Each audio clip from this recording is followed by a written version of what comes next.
रंजना कभी ब्रश नहीं करती थी। उसे कितनी बार उसके माँ बाप ने डांटा, लेकिन उसका कोई असर उस पर होता ही नहीं था, जिस कारण से उसके दांत पीले पीले हो जाते हैं। शादी के बाद अरे बहू, वैसे तो तुझ में कोई कमी नहीं है, पर तेरे दांत इतने पीले कैसे हैं बेटा? कैसे है मतलब? कोई सर्जरी थोड़ी ना कराई है। वो तो क्या नाम, मैं ब्रश नहीं करती थी तो पीले हो गए। अब क्या करूं? आप कहें तो लाल करवा लूं या फिर काले? यार ये क्या है, क्यों माँ से लड़ रही हो? लड़ रही हूँ? अरे मैं लड़ रही हूँ या ये बोल रही है कि दांत पीले हैं, पीले। अरे तपस्या थोड़ी ना की है इन्हें पीले करने के लिए, बकायदा ब्रश नहीं किया है 20 साल तक, तब जाकर। छी, कैसी बात कर रही हो? ये उस वक्त तो पीले नहीं थे जब हम लोग तुम्हें देखने आए थे। अरे तब साफ करवा लिया होगा डेंटिस्ट के पास जाकर। अब देखो कैसे पीले पीले लग रहे हैं। रंजना सास की तरफ गुस्से से देखती है। फिर शुरू हो गई पीले पीले पीले। अरे पीले तो तभी थे जब मेरे हाथ का रसगुल्ला उड़ा उड़ा कर खा रही थी और बोल रही थी, लड़की नहीं गुणों का खजाना दे रहे भाई साहब आप। खैर अब वो लोग करते भी तो क्या करते, पीले दांत वाली बहू पल्ले पड़ी थी तो झेलना तो था ही। एक दिन कीर्तन में रंजना गाना गा रही थी। अरे कमला बहन, माँ का द्वार है, यहाँ तो सब शुद्ध होकर आते हैं, फिर अपनी बहू को ब्रश भी नहीं करवाती तुम। दूर से पीले पीले दांत भक्ति में बाधा उत्पन्न कर रहे हैं। अरे कोई 2 साल के बच्चे थोड़ी ना लेकर आई हूँ मैं बहू बनाकर, अच्छी खासी लड़की है। अरे कैसे करवाऊं ब्रश, ये तो उसे खुद करना चाहिए ना। अब माँ बाप तो इसके जैसे तैसे निपटा दिए, ये नहीं सोचा कि सास कैसे संभालेगी। सास बहू को लेकर घर आ जाती है, लेकिन सोच लेती है कि अब इसे लेकर कहीं नहीं जाएगी। अगले रोज बहू कहती है, अरे क्या हो गया, मंदिर नहीं जाना क्या? कीर्तन का वक्त हो रहा है। मेरी मधुर वाणी से कान्हा जी जागते हैं और सोते हैं। आप तो जानती है ना उनकी भक्ति में कितना मन लगता है मेरा। वो क्या है ना, तबीयत ठीक नहीं लग रही है मेरी, आराम करूंगी मैं। तबीयत ठीक नहीं लग रही? अभी तो मिथुन के गाने पर नाच रही थी आप, और अब बोल रही है कि तबीयत ठीक नहीं लग रही। अरे भक्ति में मन लगा लो सासू माँ, ऊपर जाना है, क्या मुंह दिखाओगी आप? हाँ, सास को बहू की बात पर गुस्सा आ जाता है। मैं क्या मुंह दिखाऊंगी, इसकी चिंता तो ना कर, समझी? अपने मुंह की चिंता कर, जो ये पीले पीले दांत लेकर हर जगह पहुंच जाती है। पता है लोग कितना मजाक बनाते हैं। ना जी ना, मैं नहीं जाना कहीं तेरे साथ। तो ये बात है, कोई ना, मत जाओ, मैं अपने कमरे में ही बैठकर भक्ति कर लूंगी। ऊपर वाला दांत थोड़ी ना देखता है, मन देखता है, भावना देखता है। और अरे बस बस, तू सब कुछ दिखा, बस ये सफेद चमकदार दांत ना दिखाना किसी को, है? जा यहाँ से।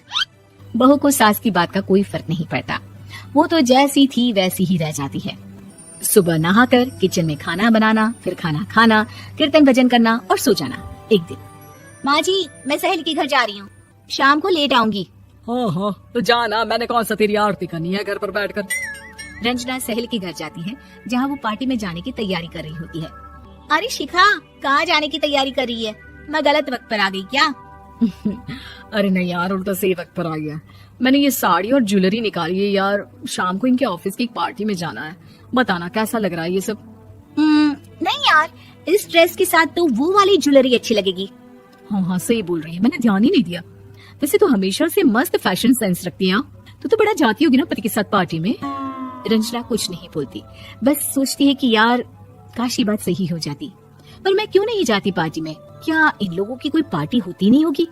रंजना घर आती है और रात में पति से सवाल करती है, एक बात बताइए, आप मुझे किसी पार्टी में क्यों नहीं ले जाते? क्या आपके यहाँ ऑफिस में पार्टी नहीं होती?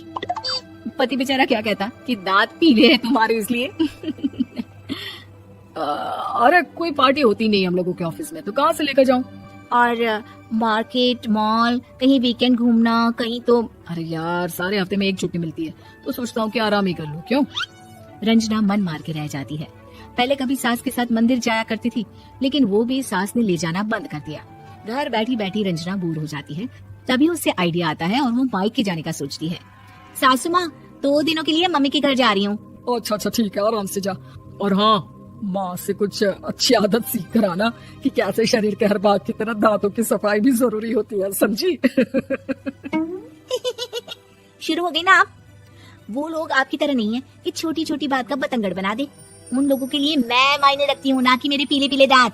रंजना माँ को बिना बताए उन लोगों को सरप्राइज देती है, लेकिन जैसे ही वो दरवाजे पर पहुँचती है, अंदर देखती है कि घर वाले कहीं जा रहे होते हैं। अब माँ, काश रंजना दीदी के दांतों वाली प्रॉब्लम नहीं होती, तो वो भी हम लोगों के साथ चलती ना बुआ जी की बेटी की शादी में। हाँ बेटा, लेकिन अब उसे कौन समझाए कि उसको उसके पीले दांत नहीं दिखते, लेकिन उसके आसपास के लोगों को कितना एम्बेरसिंग फील कराते हैं। मुझे तो कितनी बार उसके स्कूल की टीचर ने शिकायत की कि उसके साथ कोई लड़की बैठना भी नहीं चाहती, और ना ही कॉलेज में कोई उससे बात करना चाहता था। लेकिन पता नहीं क्यों उसे ये बात समझ में ही नहीं आती। कोई कमी नहीं है उस लड़की में, बस यही कि दांत पीले हैं। वो तो भला हो जीजा जी और उनकी माँ का, जो दीदी को जैसी है वैसे ही रखा हुआ है। रंजना को अपने घर वालों की बात सुनकर बहुत दुख होता है। वो सोचती है कि वो क्या करे, लेकिन फिर वो सीधा डेंटिस्ट के पास जाती है, अपने दांत चमकाती है और कसम खाती है कि वो रोज ब्रश करेगी। अरे क्या हो गया, तुम तो 2 दिनों के लिए गई थी ना, पर कोई ना, अच्छा है चलो आ गई तो। रंजना सास के सामने आकर खड़ी हो जाती है और पूरी स्माइल करती है, उसके चमकदार दांतों को दिखाती हुई। चले मंदिर। माँ मुझे माफ कर दीजिए, मैंने आप लोगों को बहुत एम्बेरसिंग फील करवाया। मैं आज से रोज ब्रश करूंगी।